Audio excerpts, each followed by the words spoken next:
Chers amis internautes, comme je vous l'ai annoncé dans le sommaire, ce jour, on parlera du sommet. J'ajouterai même qu'on parlera également de la réussite. Notez bien.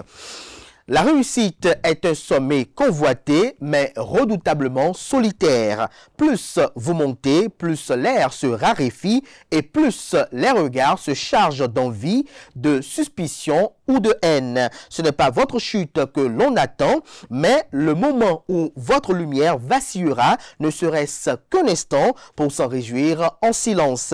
Comprenez-le bien, chers amis internautes, chaque victoire éveille des consciences endormies dans l'aigreur, et chaque réussite, même méritée, offense ceux qui n'ont rien bâti. Alors que votre élévation ne devienne pas votre exposition, apprenez à célébrer en silence, à avancer sans tapage, à goûter au succès sans orgueil, car tous les plaisirs ne sont pas bons à partager.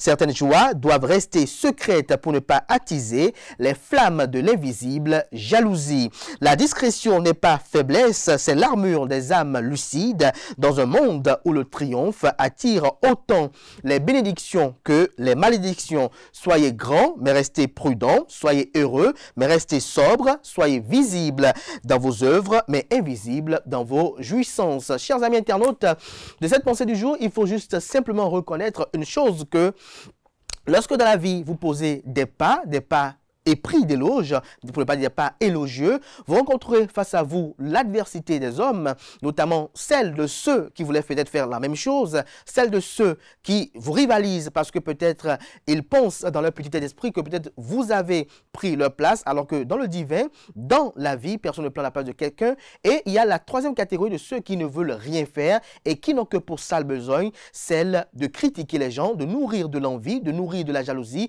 de l'aigreur à l'endroit de ces personnes. Et dans ce contexte-là, chers amis internautes, vous ne pouvez que être à l'abri lorsque vous vous protégez vous-même en étant une personne qui se fait plus ou moins sobre, une personne grande, mais qui arrive dans sa modestie à pouvoir traverser les océans, à ce qu'on puisse la reconnaître, mais pas qu'elle se fasse reconnaître. Parce que lorsque vous êtes imprudent, parce que je l'ai dit déjà une fois au cours d'une de mes séances, que lorsque vous êtes imprudent dans la vie, vous ouvrez le champ à toutes sortes d'attaques, notamment à la fois directes, comme spirituelles, comme physiques également, si on peut le dire ainsi. Alors, chers amis internautes, soyez le plus discret que vous pouvez.